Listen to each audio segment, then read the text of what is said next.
Day 2 in పటాయాలో ఈరోజు మన plan coral island. Coral island Pattaya నుంచి 7 కిలోమీటర్స్ డిస్టెన్స్లో ఉంటుంది. ఈ 7 కిలోమీటర్స్ మనం సీ రూట్ నుంచి ట్రావెల్ చేయాలి. మనకి ఇక్కడ కనిపిస్తున్న స్పీడ్ బోట్స్ ఉన్నాయి కదా, ఆ స్పీడ్ బోట్స్ నుంచే మనం ట్రావెల్ చేయాల్సి వస్తుంది. సో నా వెనుక కనిపిస్తున్న ఎల్లో బోటే మన బోట్.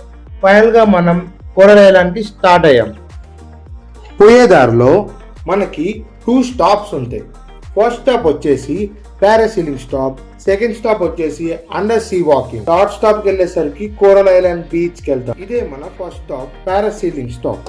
ఇక్కడ మనం పారాసీలింగ్ తో పాటు మిగతా వాటర్ స్పోర్ట్స్ కి టికెట్ తీసుకోవచ్చు. మనకు ఆఫర్ లో 4 వాటర్ స్పోర్ట్స్ వచ్చేసి 2500 బాత్ కి వస్తున్నాయి. ఈ 4 లో parasailing, under sea walking, jet ski, banana ride ఉంటాయి. ఇదే నా పారాసీలింగ్ వీడియో.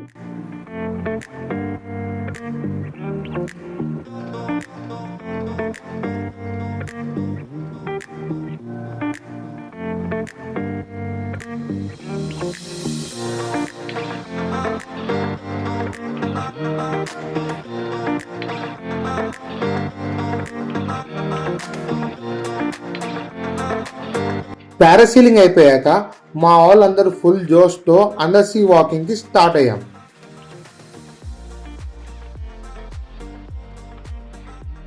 ఇక్కడ కనిపిస్తుంది కదా పైరేట్ షిప్. ఇది చాలా పెద్దగా సూపర్ గా ఉంది. లోపల పైరేట్స్ కూడా ఉన్నారేమో మరి. ఇక్కడ కనిపిస్తున్న 2 బోట్స్ లో ఫస్ట్ బోట్ నుంచి సెకండ్ బోట్ కి వెళ్తే ఆ సెకండ్ బోట్ లో నుంచి మనకి హెల్మెట్ ఇచ్చి లోపలికి మనం పంపిస్తారు. ప్యాకేజ్ తీసుకున్నాం కాబట్టి మనకు ఫ్రీగా వీడియో ఇస్తారు.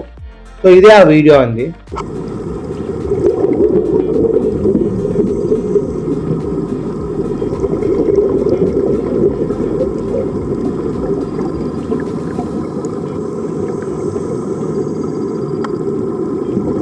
అండర్ సీ వాకింగ్ అయిపోయిన తర్వాత మనం కోరల్ ఐలాండ్ బీచ్ కి వెళ్తున్నాం. ఇదే అండి కోరల్ ఐలాండ్ బీచ్. ఇక్కడ చూడొచ్చు జెట్ స్కీ అంటే ఏం లేదండి, వాటర్ బైక్. ఇక్కడ మనం వెళ్తున్నారు కదా చాలా మంది. ఇంకా వచ్చేసి బనానా రైడ్ అంటే బనానా షేప్ లో ఉన్న బోట్ ని జెట్ స్కీ అనేది బ్యాక్ చేస్తూ వెళ్తుంది. సో ఈ 2 రైడ్స్ ని నేను రైడ్ చేశాను కానీ పర్సనల్ గా వీడియో తీయలేకపోయాను. ఈ 4 రైడ్స్ అయ్యే లోపల మా గైడ్ చెప్పిన టైం అయిపోయింది. సో పైన ఇంకా పారాగ్లైడింగ్ కూడా ఉంది కానీ మేము అది ట్రై చేయలేకపోయాం, టైం సరిపోలేదు. సో మళ్ళీ మేము రిటర్న్ పటాయాకి స్టార్ట్ అయ్యాం.